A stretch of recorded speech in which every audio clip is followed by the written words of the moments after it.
با صدای وحید مرادی، کاری از مهدی عبدی.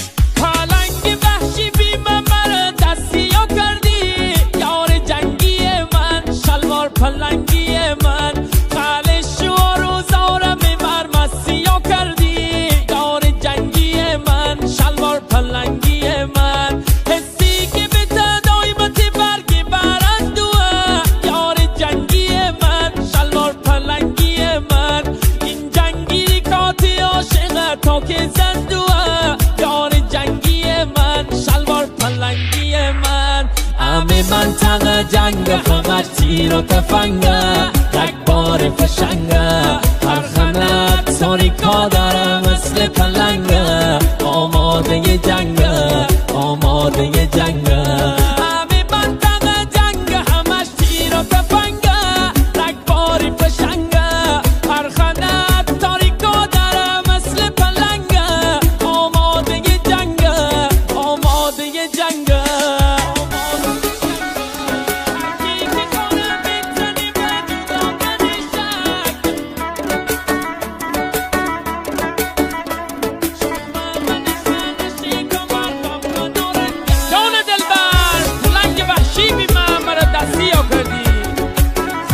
و روزارم ببر مسیح کردی، یادش بخیر.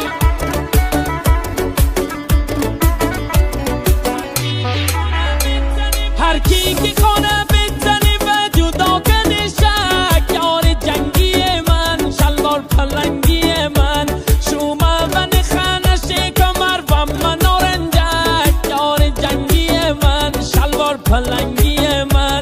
همه دوننه که هستیم اول و آخر، یار جنگی من، شلوار پلنگی من، کسش دست رگزم من نکندی باور، یار جنگی من، شلوار پلنگی من. همه منطقه جنگ همش تیر و تفنگه، رگبار فشنگه، هر خنت تاریکا داره مثل پلنگه، آماده جنگه، آماده جنگه. همه منطقه جنگ همش تیر و تفنگه، رگبار فشنگه، هر خنت تاریکا داره مثل پلنگه، آماده جنگه، آماده جنگه.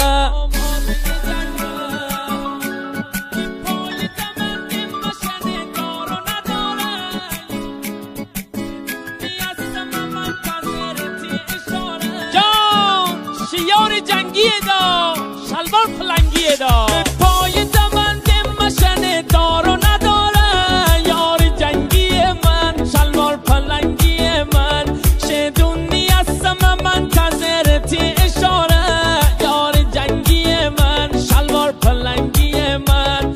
حتی رنگره به اسم غیرت خالی خوره، یار جنگی من، شلوار پلنگی من، هم تیپیش بوری من تناب داره، یار جنگی من، شلوار پلنگی من. همه منطقه جنگ فقط تیر و تفنگه، رگبار فشنگه، هر خنت ساریکا داره مثل پلنگه، آماده جنگه، آماده جنگه.